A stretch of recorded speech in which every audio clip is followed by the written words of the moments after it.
தாராபுரத்தில் சட்டவிரோத மது விற்பனையை கட்டுப்படுத்திய டிஎஸ்பி சுரேஷ்குமார் பொதுமக்கள் பாராட்டு. ஃபாஸ்ட் இந்தியா நியூஸ் 100 எதிரொலி. கடந்த தமிழகம் முழுவதும் அரசு மதுபான கடைகள் விடுமுறை தினமான மகாவீர் ஜெயந்தி அன்று தாராபுரம் நகரின் முக்கிய பகுதியான பொள்ளாச்சி ரோடு அமராவதி சிலை அருகே உள்ள அரசு மதுபான கடை, 5 முக்கு ரோட்டில் உள்ள அரசு மதுபான கடை, உடுமலைப்பேட்டை ரோட்டில் உள்ள அரசு மதுபான கடை, அலங்கியம் ரோட்டில் உள்ள அரசு மதுபான கடை, தச்சன் புதூர் ரோட்டில் உள்ள ஆகிய அரசு மதுபான கடைகளில் 24 மணி நேரமும் சட்டவிரோதமாக மதுபானம் விற்கப்பட்டு வந்ததை தாராபுரத்தில் தாராளமாக கிடைக்கும் மதுபானம் என்ற செய்தி ஃபாஸ்ட் இந்தியா நியூஸ் 100 யூடியூப் சேனலில் வீடியோ ஆதாரத்துடன் வெளியிடப்பட்டது.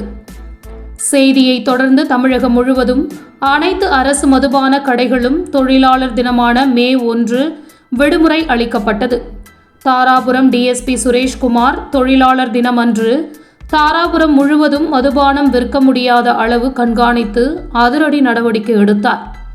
ஒவ்வொரு அரசு மதுபானம் கடைக்கும் ஒரு போலீசாரை நிறுத்தி சட்டவிரோதமாக மது விற்பனையை முற்றிலும் தடை செய்தார்.